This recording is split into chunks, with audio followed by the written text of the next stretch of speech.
Hey watch friends, today we're going to check out this offering from the micro brand Vario. This is their Navi Single Hand.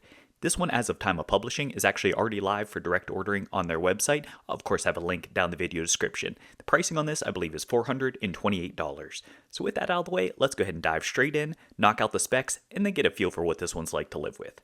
As far as the basic specs, this comes standard with a 2-year warranty. The case, measured from roughly the 3 o'clock to 9 o'clock position, is coming in at 38 millimeters. The bezel is flush, also coming in dead on at 38 millimeters. The lugs are a strap change friendly 20 millimeters. The lug to lug is reasonably compact, 46 millimeters. The total thickness is coming in inclusive of the crystal at 12.5 millimeters. Their stated spec without the crystal is 11 millimeters. So part of that thickness is owing to, as you can see, this relatively subtly domed, and that is a double dome sapphire crystal, which does feature inner AR coating. I think this wears reasonably thin, however, I think the specs are overall pretty well in alignment with it. As far as the movement, this is beating away with a Miyota 8 series. Specifically, it is the Miyota 82S5. For those who are not familiar with it, it is going to be an automatic movement. It does have hacking. It also has hand winding. It is a lower beat of 21,600 beats per hour. However, that being said, because this, as you can see, is a small second or a sub-dial second for it, the lower beat really doesn't come into play. You can't notice the difference there, or at least my eye can't. The power reserve is going to be around 40 hours, so pretty well in keeping with the others. The water resistance, this is coming in at 100 meters or 10 atmospheres, so plenty respectable for the styling. And then the weight, this is a nice light 71.7 grams, and that is inclusive of this factory included leather strap that we'll check out further. So with that out of the way, let's go ahead and get a better feel for what this one's like to actually live with. First, it is available in 5 different colors. There's the dark blue that we're looking at today. There's additionally a white version, a light blue version, a tan version, as well as a gray version. What you're going to notice with this is it really leans into the nautical kind of theming throughout this design. And first, in front and center, is going to be, it does have radiating waves. As you can see, kind of like a pressed guilloche pattern coming out from the center of the dial, working its way out. Really nice touch there, very well done. Additionally, each of these is going to have different color pops. As you can see with this particular one, it plays off of the dark blue and it incorporates that light blue, kind of like aqua-esque color there for your chapter ring, or rather the perimeter out there towards your chapter ring in between your rehaut, as well as for your sub-dial. Really nice touch there, and I think it fits in a very good coloration, very good color combo. Additionally, at the 12 o'clock position, you're going to notice that it does have printing for the brand name. Working your way out, as we already mentioned there, it does have a rehaut. One of the things that's pretty slick with this rehaut is it does have a nice slope to it that almost gives the bowl kind of effect like you'd see on something like a Dorenzo, though this isn't one piece like a Dorenzo dial would be, but we'll see those side by side here shortly.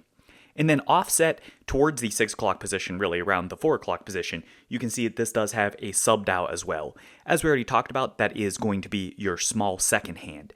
Additionally, though, as you look closer, you'll see that this does play with textural differences where that does have a nice railroad track, and that's true for both your perimeter with that lighter blue as well as the darker blue in the middle. So that's a good accent touch as well. Shifting over to the hardware, as you would expect from the name, this is a single hand design. Really, in many respects, it's actually a 2-hand since you do have the second at the sub-dial as well. However, that hour hand, that's really going to be your prominent and primary hand. The styling of this is going to be what I would describe as like a spyglass styling, which I think, again, fits really well with that nautical theming. You can see on this particular one, it is white, which does have a really nice contrast.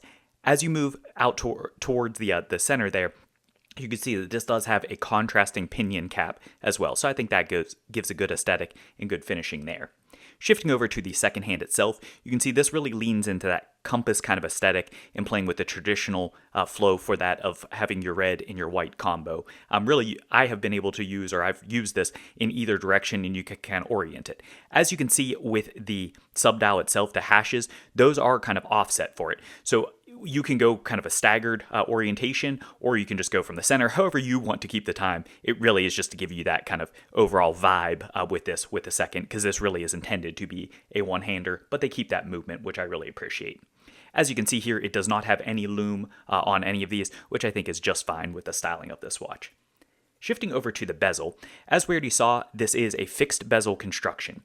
You're going to notice right off the bat that this does have a fluted inlay to it, so it's a nice like kind of coin edge aesthetic to that, which I think is well incorporated.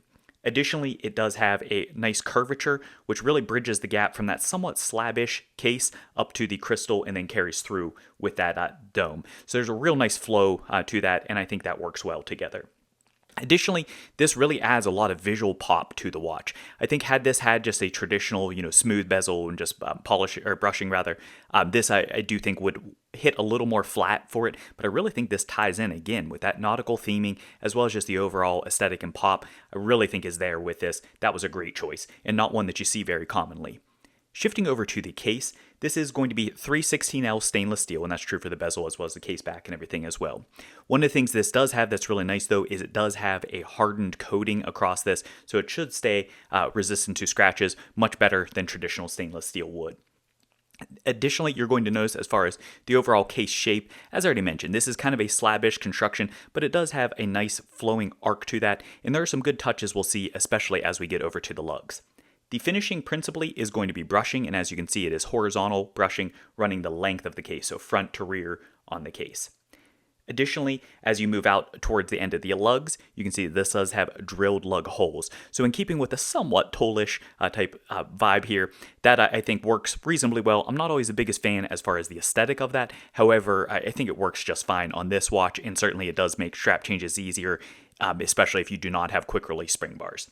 As you get to the lugs, as I already mentioned here, this does have, of course, downturned lugs, but one of the things that's really cool is that they did incorporate, so you can see the lugs themselves are relatively delicate, but then on the inside, they really accentuated that because instead of having that chunkiness of just coming through for the case, they actually kind of cut that in, and it has a compound cut in there with a nice little polish accent. Really think that gives a good visual feel, but it also, I think, makes it a little more elegant across the board and kind of walks that line with the sportiness. And then shifting over to the crown side, as you can see, this does not have a crown guard, which again, I think is in keeping with the style of this watch. As far as the crown itself, as you can see here, this is a taper kind of design. At the largest portion, so out on the end here, this is coming in at 5.8 millimeters. In keeping with the styling, this is a push-pull crown construction, so that is not a screw down. It does have, as you can see here, a coin edge finishing, which I think ties in nicely with the fluted bezel, and I think that works well. One of the things that's really unique is it does have kind of like a button type design here. So you can see out on the perimeter, it's like a button or a rivet kind of aesthetic there, which that I think is really cool and not something that I've seen on any past ones that I can readily recall. Additionally, you can see that this does have a very subtle signature for it. It's just kind of etched in there, pretty hard to see, but I'm glad that they did that because there's so much going on with the overall style and aesthetic. We'll come back to the grip on this because that's something that I do want to talk about further. Shifting over to the case back. The case back on this, as you'd expect with the 100 meters water resistance, is a screw-in construction. So it does have keyholes out on the edge there. It is a solid case back, and it's very nicely and fully etched or milled in on the back. So you do have that kind of combination of it's going to be principally brushing, but it does also have those that blasting in there, which gives you just a real nice accent, especially as you move it across the lighting. You can see that this really plays with the light nicely, and it just leans into that kind of compass overall vibe and aesthetic that you see on the front end as well. As far as the thinness, this is a reasonably thin construction, certainly not the thinnest or most tucked in the world, but really nothing to complain about there either. Shifting over to the strap. The strap on this, it includes, as I already mentioned, a stock leather strap. You do have a variety of options that are available. These are going to be tapered from 20 millimeters at the lug down to 16 millimeters at the buckle. This particular version, at least, does have kind of like a mild distressed aesthetic to it, and I think the color works well for this overall. They didn't try to perfectly match with either of the blues on the dial, but this blue, I think, really just kind of ties in, especially with that distress look for it. Good aesthetic. And then this particular one does have matching stitching as well running down. And again, I think that gives it a nice look as opposed to like a traditional slab for it. I think this is very fitting with the design. On the backside, there is a contrast lining. In this particular case, you're looking at a tan. I'm not sure if that carries over to the other versions or not. As I already mentioned, this does have quick release spring bars on the back as well. So between the drilled lug holes as well as the quick release spring bars, you'll have no problem swapping this out with any other 20 millimeter straps. And then the buckle itself, this is a pretty basic overall buckle construction. This is just going to be a traditional type style, but it does have polishing as well as their signature to give it a little bit of a touch there. Alright, so now you should have a much better feel for this watch, but let's go ahead and round things out. We'll first check out some comps.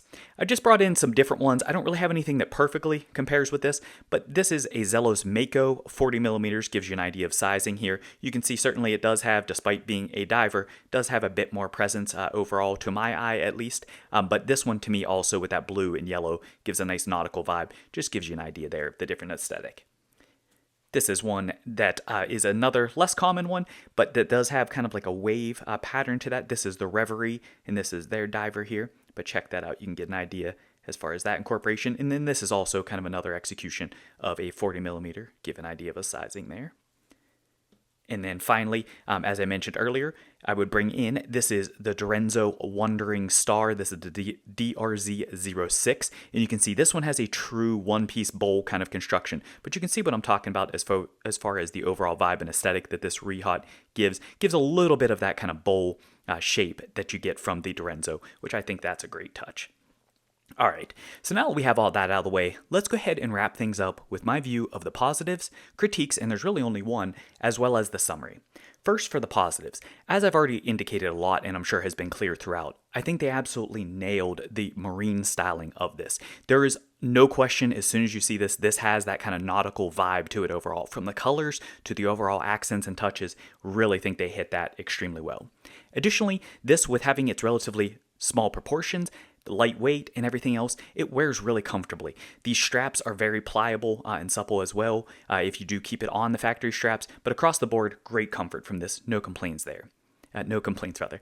As far as the practicality of this, been surprised, despite the fact that you would expect with being a single-hand design that it's not going to be the most legible. And certainly, if we're talking precision legibility, it isn't 100% there. However, I've been surprised how easy it is to actually tell the time with relative precision for it, for all the more you need. This is really intended to be kind of a casual watch. In that end, or to that end, rather, I think that it nails that theme. I've found that I have no issues whatsoever. If I was going to be going to a meeting or something like that where timing really matters, then yeah, sure, you probably want something a little more precise. But I think for this intended purpose, this actually does the job really well. Very easy to tell. And then as far as the machining touches, we already talked about as far as with the lugs as well as the bezel. This just has a lot of really nice clean aesthetics choices for it. For around the $400 price point, I think it is a well executed watch. I think it has good finishing overall. Really nothing to complain about there. But what do I have to complain about? Really, as I mentioned, I just have one item, and that is this crown. As I said, we would come back to it. This crown, for me at least, I pretty much cannot get my hands on this. I actually end up having to take, there's not really much of an undercut here, so you can't really even get your fingernail, and I keep my nails short, but I can't get my fingernail under there. I end up having to take like a gift card and wedge it under there and pop that up to get that out of there.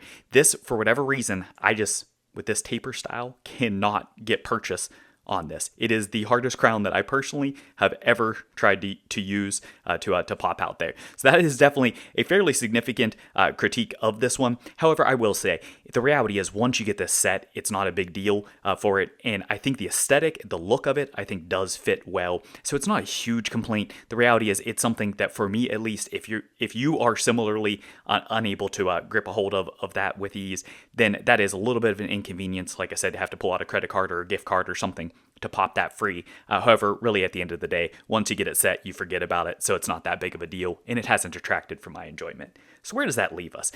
Just as I alluded to there, I've thoroughly enjoyed this one. I've actually been surprised as to how well it worked in terms of day-to-day function for just telling the time at a glance. It's actually surprisingly quick and easy, because now you're just looking at that single hour hand. It has the same orientations you would otherwise have, so it's going to be a common reading or theme despite the different layout and the different aesthetic. I love the fact that they have printed all the way around on that Rehot where you can actually see the numerals typed out. I just think that's a cool look for that. And that's a good touch. But really, ultimately, I think despite the fact that this isn't an everyday piece, I think for the times that you're going to wear this on the weekends or otherwise, I think this is really just a fun watch. I think it's a very sharp and cool design. Everybody that has seen this has actually really been taken with and complimented this overall aesthetic. So I definitely think that this is one, if you like the style, I wouldn't hesitate to consider grabbing one. And again, I have that link down the video description.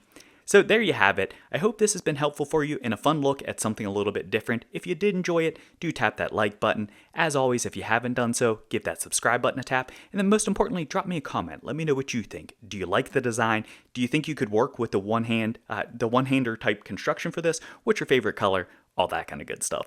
Thanks for watching.